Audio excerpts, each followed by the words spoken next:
Saya lupa bawa kitabnya. Yang kebawa kitab Hada'iq. Tapi saya bawa kitab yang mirip. Judulnya Hada'iq tadi ya. Isinya sama. Kitab Risalah Kusyairiyah. Kemudian ini diringkas, disempurnakan oleh Imam Syamsuddin Ar-Razi namanya ya. Gelarnya Syamsuddin Ar-Razi. Ya mirip-mirip lah saya dengan beliau. Namanya, ilmunya jauh. Sama-sama Ar-Razi Pak. Baik. Sekarang kita ngambil satu bab yang di tengah. Jadi bab ini tidak mesti sistematis, tapi boleh kita ambil mana yang sesuai dengan kondisi hari ini. Banyak orang bertanya tentang wali Allah. Betul gak? Siapakah wali? Ada yang ngaku wali, ada yang ngerasa wali. Ada yang mengatakan, oh wali gak tahu dirinya wali. Nah, tapi sebelumnya supaya Allah buka kalbu kita, pikiran, biar nurnya masuk, mari kita baca surah Al-Fatihah. Semoga Allah memberkahi kita semua. Al-Fatihah. A'udzubillahi minasyaitonir rajim.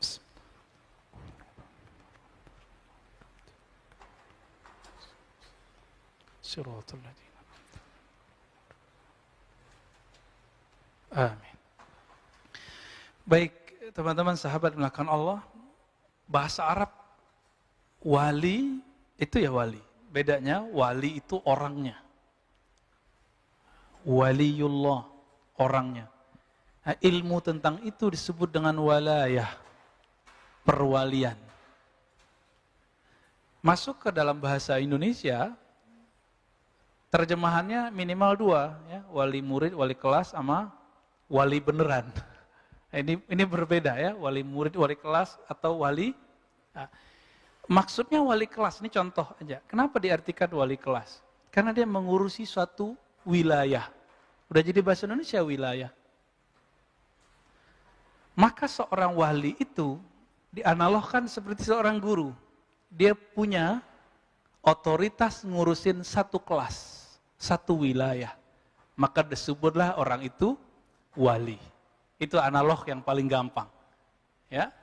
Jadi kalau mau sebut wali, dia punya walayah. Maka wali ini karena urusannya urusan rohani, dia tidak bisa dihitung dengan saya pakai gamis, saya pakai kopiah, saya pakai serban, saya pakai jenggot, itu nggak ada urusan. Tasbih saya 1000, nggak ada urusan Pak. Ini urusan kalbu, urusan rohani. Maka mengenal wali tidak mungkin dengan mazahir, dengan penampilan-penampilan zahir, dengan penampilan fisik. Tidak mungkin dengan khawarikul adah, dengan kejadian-kejadian kesaktian, ya, keunikan itu. Berjalan di atas air, kebal. Kenapa? Itu terjadi juga pada dukun. Ya kan? Mustajab doa, dukun mustajab terus doanya. Kenapa dukun bisa mustajab? Karena dia diajarkan oleh gurunya salah satu ismul a'zam yang dulu dipakai oleh iblis. Iblis kenapa doa masih dikasih? Karena dia berdoa dengan ismul a'zam, nama yang agung. Walaupun itu iblis, kalau udah minta pakai kunci, pasti dibuka pintu langit. Walaupun itu kafir, tapi mintanya pakai kunci, pasti dibuka. Disitulah kita bisa paham, kenapa ketika iblis berdoa, ya Allah jadikan aku hamba yang engkau tangguhkan kematiannya. Dijawab oleh Allah, baik. Engkau minal munzarin, engkau akan menjadi di antara ciptaanku yang ditangguhkan kematiannya. Di antara. Berarti ada yang lain toh? Ada malaikat. Nabi mungkin ada, wali mungkin ada.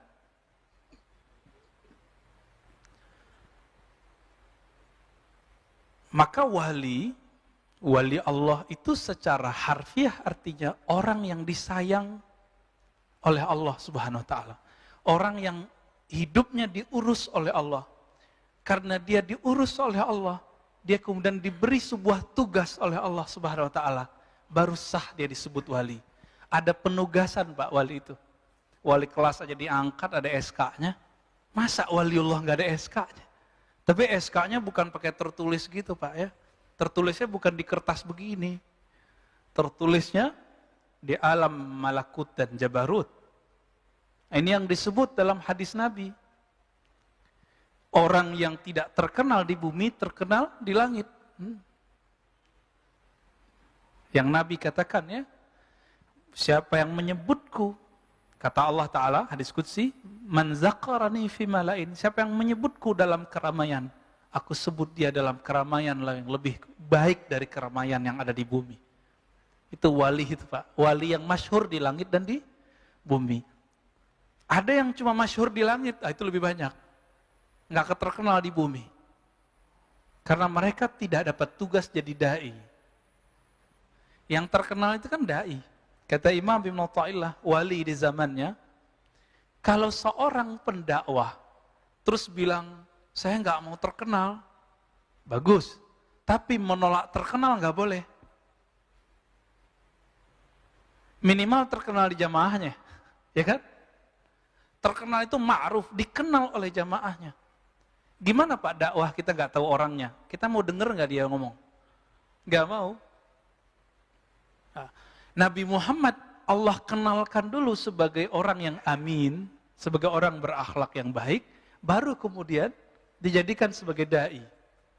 Itulah Sayyidud Du'at, penghulu semua para pendakwah di dunia, yaitu Nabi Muhammad sallallahu alaihi wasallam. Jadi kewalian itu tugas. Ya, bisa jadi ada orang ilmunya seperti wali kelas, tapi dia nggak dapat tugas. Bisa begitu? Bisa. Atau dia sudah selesai tugas pensiun, ilmunya melebihi semua profesor, bisa saja. Maka ada di antara wali-wali Allah yang sudah dipensiunkan dari tugasnya, banyak Pak. Biasanya dia kalau punya murid tuh, dia serahkan. Namun biasanya kalau seorang wali selesai tugas, dia minta dijemput oleh Allah. Imam Bukhari udah selesai tugasnya. Capek dikejar-kejar sama seorang raja yang tirani, yang zalim. Beliau tidak mau diundang ke istana. Karena saat itu ada image, siapa dai, siapa ulama yang dia berdakwah di istana, saat itu pasti penjilat. Tapi sebelum Imam Bukhari, ada Imam Ibn Syihab Az-Zuhri. Dulu dia barengan ngaji sama Umar bin Abdul Aziz. Umar bin Abdul Aziz belum jadi gubernur saat itu, masih santri, ngaji. Ketika jadi gubernur, Ibn Syihab diajak. Ketika dia jadi khalifah, Ibn Syihab Az-Zuhri diajak. Kalau itu nggak disebut menjilat. Itu jadi penasehat. Kalau bukanlah Imam Zuhri, tidak ada Imam Bukhari yang kita kenal hari ini. Karena hadis-hadis yang dipakai oleh Imam Bukhari itu adalah warisan-warisan generasi abad kedua, yaitu Imam Ibn Syihab Az-Zuhri. Nah, Imam Bukhari selesai tugas kewaliannya, dia minta meninggal. Ya Allah, ambil aku malam ini juga. Meninggal Pak malam itu baru wali. Coba Pak, berani nggak bilang gitu? Kalau wali itu pengen hidup panjang, itu Allah kasih Pak. Kekasih dikasih gak permintaannya? Dikasih, ya. Tapi ada tugas. Nah, baik. Kita masuk ke kitab ini. Di Quran itu ada Allahu waliyul ladzina amanu, Allah wali orang-orang beriman. Maka wali itu ada wali secara umum. Allah yang mengurus semua hamba-hambanya, maka disebutlah Allah itu wali. Berarti karakter wali apa? Mau ngurusin orang Pak. Ngurusin hamba Allah. Allah itu setiap hari mengurusi hambanya, tapi setiap hari juga orang kemudian durhaka kepadanya.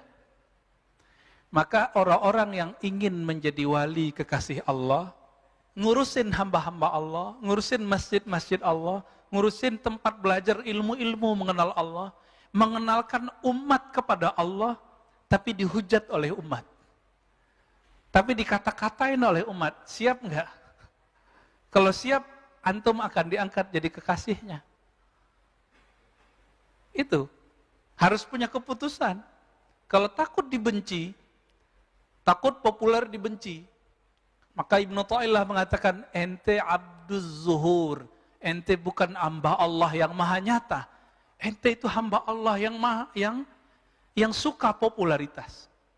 Kita juga nggak pengen diam-diam aja, sembunyi-sembunyi, enggak. Kalau ada tugas kita jalan. Maka Ibnu Thaillah mengatakan, jika tugas sudah diturunkan oleh gurumu, oleh Allah SWT, oleh Rasul SAW, maka tidak ada lagi ceritanya diam-diam. Kenapa? Wali Allah bukan hamba sembunyi-sembunyi, tapi dia hamba Allah yang maha menyembunyikan dan maha menyatakan, yang maha populer dan maha gaib, maha zahir dan maha batin. Ya. Jadi kalau antum bisa berdakwah lewat FB, lewat Instagram, terusin. Tapi jangan kemudian ada yang unlike, ada yang kritik, hatinya jadi gundah. Dikata-katain orang di YouTube, sakit. Ya. Mending sakit badan, sakit hati. Nauzubillah min dzalik. Taib. Apa kata beliau? Syarat kewalian itu, beda wali sama nabi apa? Seorang nabi syaratnya maksum, terpelihara dari dosa. Disinilah Syekh Ibnu Taimiyah melanggar ijma' ulama ahlus sunnah yang mengatakan bahwa ahlus sunnah nih sepakat bahwa nabi, semua para nabi dan rasul terpelihara dari dosa besar, begitu juga yang kecil. Tapi Syekh Ibnu Taimiyah, semoga Allah mengampuninya, ya, karena beliau di akhir hayatnya bagus. Dan dikuburkan di kuburan para sufi, makbarah sufiyah. Gak percaya antum berangkat ke Damaskus. Jadi di sana ada komplek para sufi. Hanya sufi yang boleh dikubur di situ, Pak. Hanya wali-wali Allah yang boleh dikubur di situ. Ibnu Taimiyah akhir hayatnya beliau mengamalkan kitab Risalah Qusyairiyah. Makanya beliau mengeluarkan kitab Al-Kalimut Thayyib, lalu kemudian opininya 2 jilid dalam Majmu' Fatawa tentang tasawuf. Sangat bagus sekali. Sangat bagus sekali. Ya. Tapi beliau mengatakan apa? Para nabi terpelihara di dosa besar, tapi tidak di dosa kecil. Alasannya ketika Nabi Adam memakan buah larangan disebut berdosa. Padahal dosa di situ bukan dosa yang kita pahami. Contoh begini. Imam itu pantasnya pakai kopiah bukan? Ya, benar. Kalau ada imam nggak pakai kopiah gimana? Nggak pantas. Nah, ini yang disebut dosa imam. Bukan dosa besar itu, nggak juga dosa kecil. Kepantesan. Khotib pakai baju kaos kira-kira gimana, Pak? Pantas nggak? Nggak pantas. Nggak pantas. Nah, jadi Nabi Adam tidak pantas melakukan itu, tapi Nabi Adam kekasih Allah bukan? Maka Nabi Adam itu kekasih Allah melakukan sesuatu pelanggaran adab. Kira-kira Allah murka atau gemes? Kalau kekasih? Gemes, Pak. Maka dikasih ujian, turunlah ke bumi. Jadi itu bukan kemurkaan. Ini perbedaan perspektif akidah Islam dengan akidah di luar agama Islam. Ya, yang menganggap kalau Nabi Adam dan Siti Hawa itu dikutuk. Nauzubillah min dzalik. Maka seorang wali itu hanya mahfuz, bukan maksum. Mahfuz dari kata hafaza yahfazu hifzan. Hifz, hafaz. Hafalan. Hafalan itu hafiz. Orang yang hafal hafiz. Hafalan kita sebut hifz. Orang Malaysia, Melayu menyebut menghafaz. Indonesia menyebut menghafal. Z-nya berubah menjadi L. Ya, zuhur jadi lohor, ya kan? Zuhur jadi luhur. Ya, biasa, itu perubahan-perubahan dialek. Bapak saudara makan Allah, seorang wali itu dijaga oleh Allah tapi bukan disucikan. Apa ciri-ciri dijaga? Kalau dia terjebak maksiat, Allah cepat ambil dia. Allah cepat tegur dia, dikasih jalan pulang. Tapi kalau bukan kekasih Allah, antum maksiat, nggak bisa keluar-keluar dari maksiatnya. Jadi para wali bisa maksiat nggak? Bisa. Tapi karena dia kekasih Allah, kekasih kalau salah, antum punya anak, anak kalau salah dipecat nggak sebagai dari anak? Bisa nggak? Mau gimana juga, anak tetap anak, nggak ada namanya pemecatan anak. Ada? Kira-kira begitu, apa kata Nabi?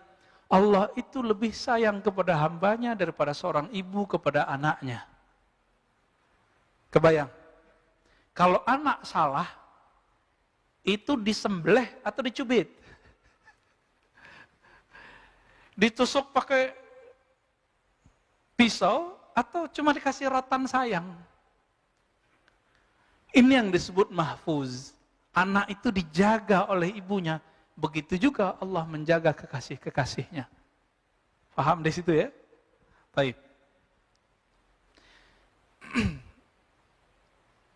Maka beliau mengatakan famin syartil wali ayyakuna mahfuzan. Maka syarat wali dia mahfuz.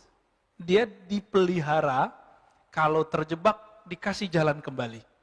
Maka ada orang bertanya kepada Imam Junaid, apakah mungkin seorang wali berbuat lacur, berbuat zina? Apa jawaban beliau? Itu ketentuan Allah. Jika Allah berkehendak, terjadilah. Maksudnya, berkaca dari Nabiullah Khidir alaihissalam, Balia ibn Mulkan. Apa yang terjadi pada beliau? Beliau membunuh anak kecil, benar nggak? Iya, membunuh anak kecil dosa atau bukan? Tapi pada hakikatnya itu dosa nggak? Enggak. Beliau merusak kapal, itu merusak benar atau salah? Secara hukum, salah. Tapi secara hakikat justru menyelamatkan semua laki-laki di kampung itu. Kalau enggak, semua perempuan jadi janda. Jadi belum merusak sedikit untuk kemaslahatan yang besar. Kira-kira seperti itu. Jadi wali-wali itu terbagi dua, Pak. Ada yang karakternya, karakter Nabi Musa, Musawiyah. Ini biasanya bertugasnya adalah untuk menerapkan hukum-hukum Islam. Makanya kritis, kadang-kadang keras. Berperawakan seorang ahli fikih, penampilannya jelas. Seorang kiai, seorang ulama, seorang ustadz. Itu Musawiyah. Kritis biasanya. Nabi Musa kritis bukan? Kritis. Lalu ada karakter wali yang kedua. Wali yang kedua, wali yang khidriyah. Wali yang karakternya seperti Nabi Khidir alaihissalam. Nabi Khidir, lain yang dilakukan, lain yang dimaksud. Itu dia. Makanya, kalau kita melihat ada seseorang melakukan sesuatu, belajar dari kisah Nabi Musa dan Nabi Khidir, kita nggak boleh langsung judge, Pak. Ini sekarang orang udah satu masjid, udah ngejudge orang. Jadi udah Nabi Musa nggak lolos, Nabi Khidir nggak nemu. Ya. Namun yang sempurna itu adalah walayah al-Muhammadiyah. Kewalian Nabi Muhammad SAW menggabungkan yang zahir dan batinnya. Tapi itu ada prosesnya. Itulah yang digabungkan nanti oleh imam akhir zaman itu. Yang kita sebut Imam Al-Mahdi. Imam Al-Mahdi. Ya. Baik. Satu kali, jadi wali-wali di awal-awal dulu sampai sekarang, yang wali-wali Musawiyah ini, dia mainnya di adab. Imam Abu Ali Ad-Daqqaq mengatakan, Abu Yazid Al-Bustami, yang semasa dengan Imam Muslim, beliau mendengar ada seorang wali di suatu sudut kota. Karena amalannya Imam Abu Yazid itu sholat di beberapa tempat, mungkin 1000-an masjid, sekedar sholat tahiyatul masjid di masjid itu. Atau ikut sholat jamaah jika waktu maksud sholatnya datang. Itu amalannya Abu Yazid. Jadi Abu Yazid ini safar terus. Ke masjid mana, masjid mana, masjid mana, masjid mana. Kita nggak tahu dulu nyampe ke kita nggak ya. Kita nggak ngerti. Ya. Karena beliau diberi karamah oleh Allah bisa tembus ke setempat tanpa perlu pakai kendaraan. Tapi nggak selalu. Abu Yazid Al-Bustami. Satu kali sampailah di satu masjid. Ya, wusifa lahu bil walayah. Ada seseorang imam yang disebut seorang kiai, dia ini wali Allah.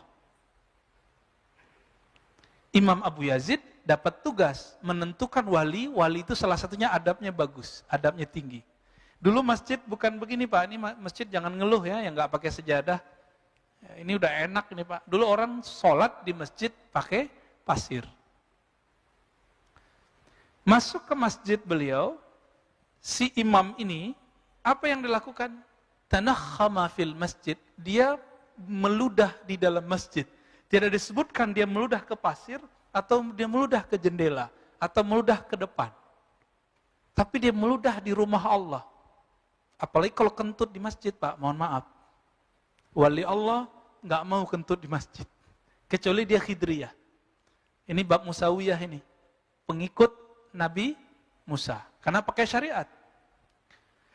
Abu Yazid Al-Bustami qaddasallahu sirrahu, ketika melihat begitu, langsung raja'a wa lam yusallim alaihi. Langsung pulang, nggak jadi nyapa beliau. Nggak jadi apa kita sebut. Kita kalau datang ke kiai nyebutnya apa? Sowan. Nggak jadi sowan. Apa kata beliau? Man la yu'man ala adabin min abai syara' kaifa yu'man ala asraril haq. Jika ada orang tidak amanah terhadap adab-adab syariat, bagaimana dia bisa amanah terhadap tugas-tugas langit? Gak mungkin. Gitu, ya. Maka kalau ada orang-orang yang melanggar syariat itu dan mengingkarinya, ini syaratnya. Jadi kalau yang bukan wali Pak, ini wali nih kata orang, tapi kita jarang melihat dia melakukan ibadah misalnya. Belum tentu dia gak ibadah. Kita harus dengar dari dia bahwa dia mengingkari ibadah itu. Mengingkari syariat itu. Kalau dia mengingkari syariat itu, batal kewaliannya. Jadi kalau antum ketemu seorang wali, udah masuk waktu asar kok belum sholat-sholat. Karena wali ini kadang-kadang Allah kasih kelebihan bisa mecah badan. Siapa itu? Nabi Yakub. Nabi Yakub kekasih Allah bukan? Beliau nabi, nabi itu pasti wali. Nabi Yusuf sedang digoda oleh seorang perempuan, yaitu Zulaikha, sedang digoda itu. Tiba-tiba Nabi Yakub ada di depannya, memukul dia dengan tongkatnya. Nabi Yakub di mana? Di Yerusalem. Nabi Yusuf di mana? Di Mesir. Kok bisa pindah tempat? Padahal Nabi Yakub tidak pindah tempat. Itu yang disebut mecah, rohaninya mecah. Maka Nabi Muhammad SAW bisa saja dilihat dalam semalam orang mimpi dalam rupa yang berbeda-beda. Siapa yang mengatakan ini? Imam Ghazali. Diulang ini Imam Ghazali. Diulangi oleh ahli hadis. Imam Ibnul Arabi Al-Ma'afiri. Imam ahli hadis dari Maroko. Bukan Ibn Arabi yang Andalusi. Ya. Taib. Kok jadi tegang gitu Pak bahas wali? Sekarang nggak pakai kitab dulu deh ya. Pusing kalau pakai kitab. Masih ada waktu. Wali itu setinggi-tingginya wali, dia di bawah semua para nabi. Setinggi-tingginya para wali, dia pasti di bawah derajat para nabi. Dan setiap wali pasti mewarisi seorang nabi. Setiap wali. Dalilnya apa? Al-ulama warathatul anbiya. Ulama pewaris para nabi, bukan rasul. Maka yang diwariskan oleh seorang nabi adalah nubuatnya, bukan kerasulannya. Ada wali yang diwariskan oleh Nabi Ibrahim. Maka coba lihat nanti, tawakalnya tinggi, musuhnya banyak. Musuhnya banyak, tawakalnya tinggi. Pegangannya hasbunallah wa ni'mal wakil. Bukan bikin laris dagangan itu doa. Ya. Nyampe di orang-orang yang uskun, ustadz tapi dukun, dipakailah hasbunallah, waris para nabi, mesti juga 124.000 setiap masa. Setiap masa Pak. Sekarang berapa jumlah umat manusia? Ada 7 miliar. Nah, yang wali-wali besar itu cuma 124.000. Kalau mereka hidup di zaman Bani Israel, mereka pasti nabi. Makanya dulu di zaman Bani Israel itu ada nabi semasa. Nabi Daniel, Samuel, apa itu semasa, bahkan umurnya panjang.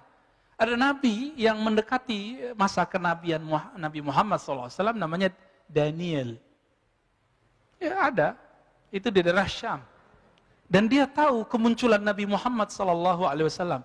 Karena kalbunya terang, dia melihat di bagian selatan, dia kan melihat ke selatan, sudah muncul cahaya, Al-Badar, rembulan, bulan purnama. Dia sudah melihat. Itu yang dilihat oleh Sofiyah ketika beliau bermimpi. Bulan purnama jatuh masuk ke kamarnya. Dia lapor ke ayahnya. Ayahnya seorang rahib.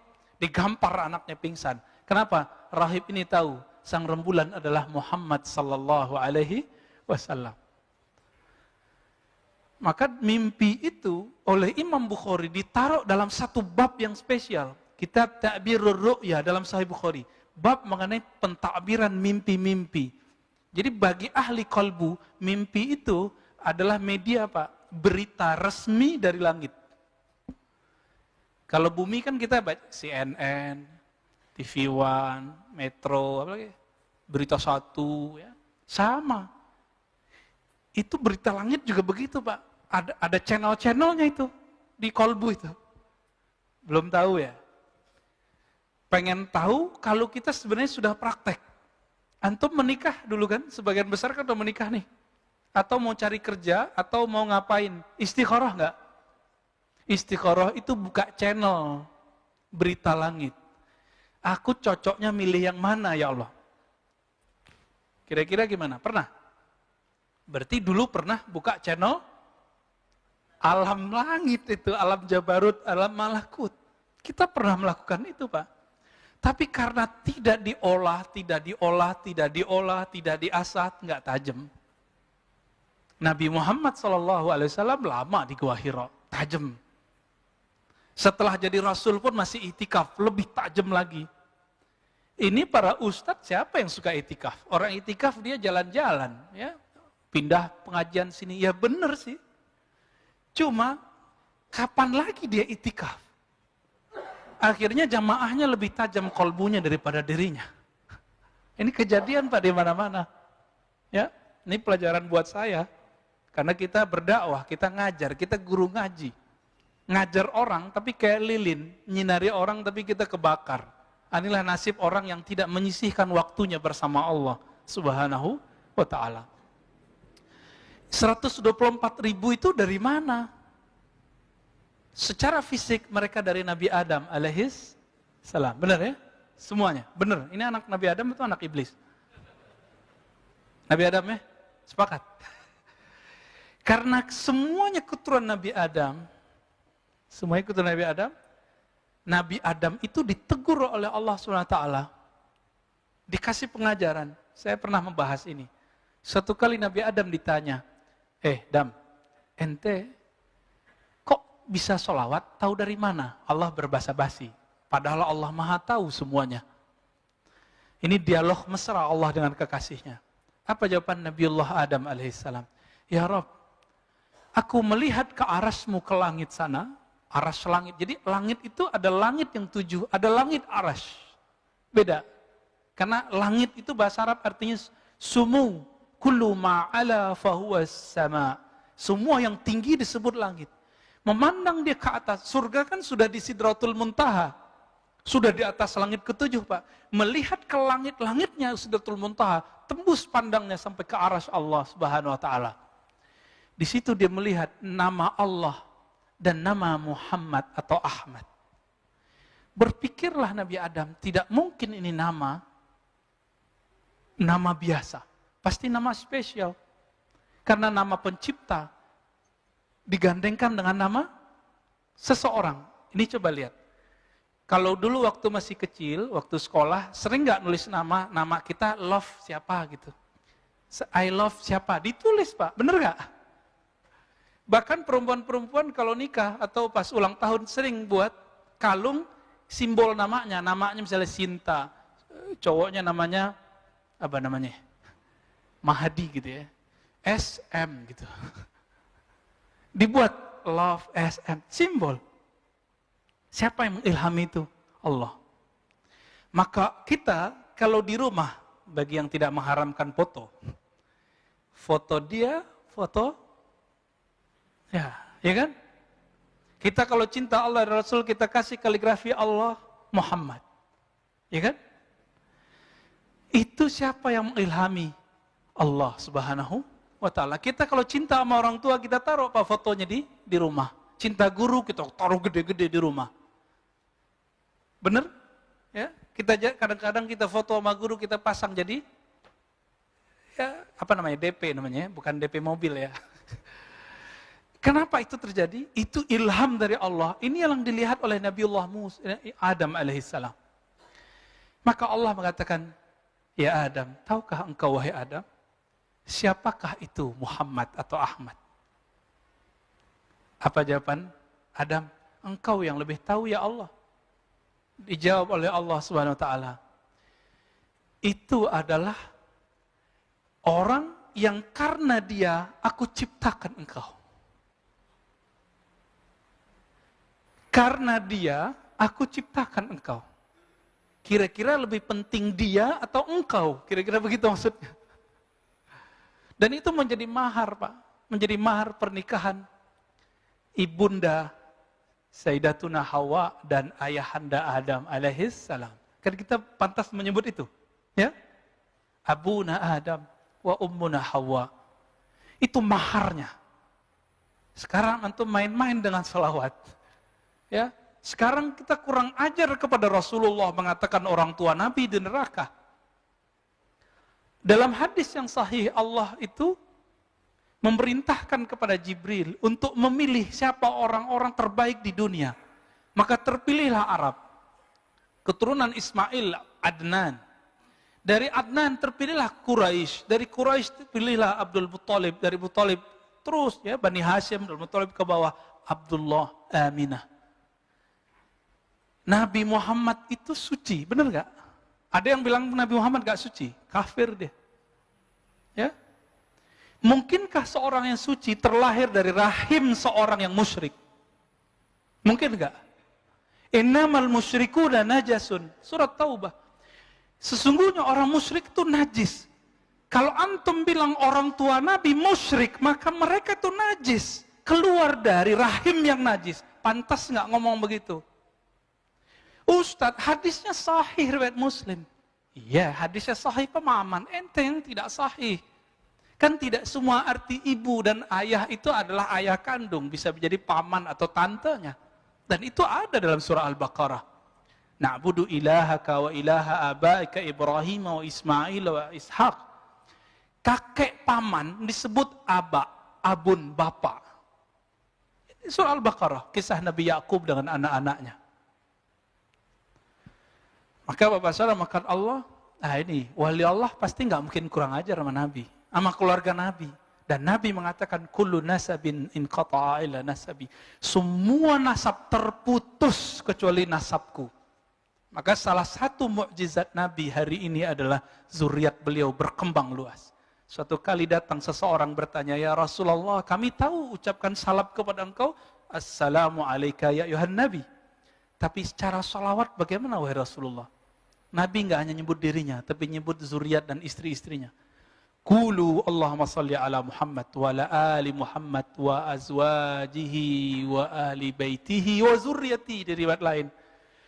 Ya Allah, sampaikan salam kepada Nabi Muhammad, istri-istri Nabi Muhammad, keluarga Nabi Muhammad, dan keturunan Nabi Muhammad sallallahu alaihi wasallam.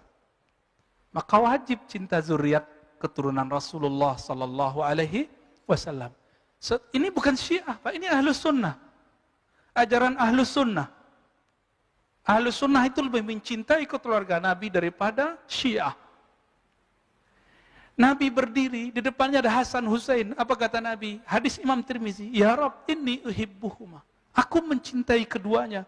Fa'ahibbahuma. Cintailah keduanya. Dalam riwayat tambahan Imam Tirmizi, maka cintailah ya Allah siapa yang mencintai keduanya. Jadi antum mau dapat cinta Allah, gampang. Cintai zuriat Rasulullah sallallahu alaihi wasallam. Namun zuriat itu terbagi dua.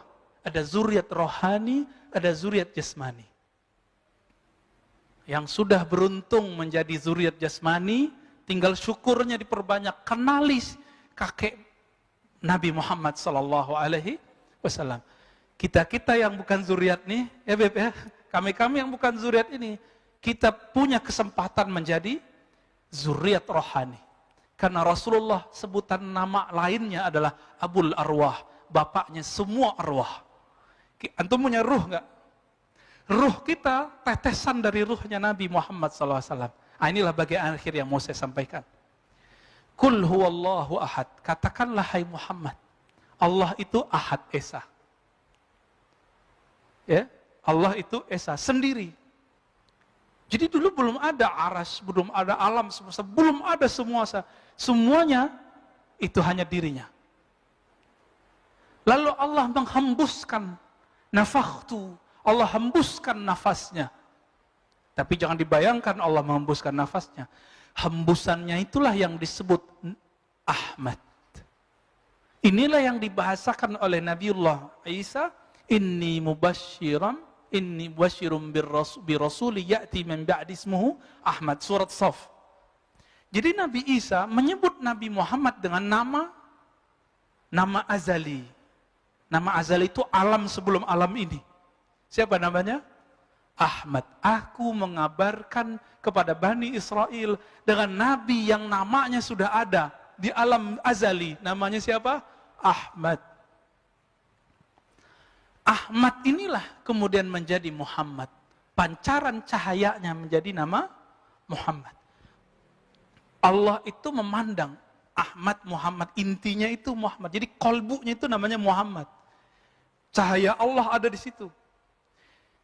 Apa kata Allah dalam hadis Imam Bukhari ya? Allah memandang bukan ke fisikmu, bukan ke amalmu, Allah memandang ke kolbumu. Kenapa? Di kolbu kita ada akses ke ruh. Ruh itu adalah pancaran dari nur Nabi Muhammad sallallahu alaihi wasallam. Itulah yang disebut nur ala nur. Nur berlipat-lipat. Allah pandang itu. Karena Allah ingin dikenal oleh cahaya tadi. Tapi siapa yang berani menatap Allah Subhanahu wa taala? Inilah makna ayat ya, dari surat Zariyat, "Wa ma khalaqtul jinna wal insa illa liya'budun." Tidaklah aku ciptakan jin dan manusia kecuali untuk mengenalku, bukan hanya menyembahku. Pantas nggak orang menyembah sesuatu yang dia nggak kenal? Kerja, tapi nggak kenal kerjaannya apa? Nggak tahu atasannya siapa? Nyaman nggak kerja begitu?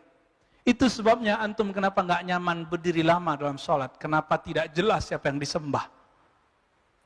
Ibnu Abbas radhiyallahu taala anhu mengatakan, liya'buduni liya'rifuni. Jin manusia itu misinya cuma satu, mengenal aku. Inilah makna dari surat Thaha ayat 14. Hai Musa, ya. Innani anallah. Allah kasih mengenalkan dirinya. Akulah Allah. Tiada yang disembah kecuali aku. Fa'budni. Maka sembahlah aku. Itu artinya apa? Kenalilah aku. Jadi misi kita apa Pak di dunia? Mengenali Allah. Coba sekarang misinya dijauhkan, ditaruh di tempat yang tinggi. Apa misi kita? Mengenal yang disembah. Maka kalau sudah misinya itu, kita nggak akan riwah Pak, masalah-masalah kecil sunnah bid'ah itu. Nggak akan rusak cuma karena berbeda kunut, nggak kunut, sayyidina, nggak sayyidina, tasawuf, tazkiyatun nufus, mazhab atau manhaj. Tapi kita terjebak di sini, lupa dengan tujuan akhir, yaitu mengenal Allah. Ini yang disebut ma'rifatullah. Inilah makna inna akramakum indallahi atqakum. Orang yang paling mulia, wali yang paling tinggi, wali yang paling kenal Allah. Yang paling kenal Allah siapa? Nabi Muhammad SAW. Ketika Allah memandang kepada nur Nabi Muhammad SAW, kita kalau dipandang sama kekasih kita, guru kita, orang yang kita segani, keringetan nggak Pak? Keringetan nggak? Ya, karena Allah memandang ke kolbunya alam Nur Muhammad sallallahu alaihi wasallam. Berkeringatlah cahaya itu. Lahirlah dari tetesan cahaya itu 124.000. Itulah penjelasan kenapa para nabi 124.000. Meninggal para nabi semuanya ditutup oleh Nabi Muhammad SAW, maka para wali pun juga 124 ribu. Masih ingat perang terakhir yang paling keren? Perang Badar. Berapa jumlah sahabat Nabi yang berperang dengan beliau? 313. Disebut mereka Ahlul Badar. 313. 313 lawan 1000, Pak. Seandainya lawan 10.000 juga masih menang. Kenapa? Karena yang 313 itu tidak takut kecuali hanya kepada Allah. Mereka paling mengenal Allah gitu. Makanya mereka ini nanti, salah satu kisah yang dibawa oleh Habib siapa yang cerita tentang Nuaiman, sahabat pemabuk, itu ajib, kita mau dengarnya kayak mau nangis. Ya? Karena beliau zuriat Rasulullah bercerita tentang Nabi betul-betul dari dalam dirinya. Ya? Maka saksikan ya Allah kami mencintai engkau, mencintai Nabimu dan zuriat-zuriat Nabimu. Nuaiman itu Ahlul Badar. Karena imannya sudah menembus ke dalam relung hatinya. Tapi beliau punya kebiasaan buruk yang susah ditanggalkannya. Yaitu maksiat, bukan maksiat ya. Melakukan dosa minum toa. Di zaman Umar, tim-timnya Umar ini kan banyak. Laporan datang, ya Umar, itu kekasih Allah atau kekasih setan itu? Ya? Nah, ini sebagai akhir. Apa jawaban Umar? Oh, jangan kamu laknat dia. Karena dia dicintai oleh Allah dan Rasulnya. Maka sahabat-sahabat semua, saya berdoa semoga kita termasuk yang 124 ribu. Jika tidak, antum termasuk yang mencintai yang 124 ribu. Amin ya rabbal alamin. Allahumma syfa'na bi syafa'ati nabiyyika Muhammad sallallahu alaihi wasallam. Subhanakallahumma wa bihamdika asyhadu an la ilaha illa anta astaghfiruka wa atubu ilaik. Assalamualaikum warahmatullahi wabarakatuh.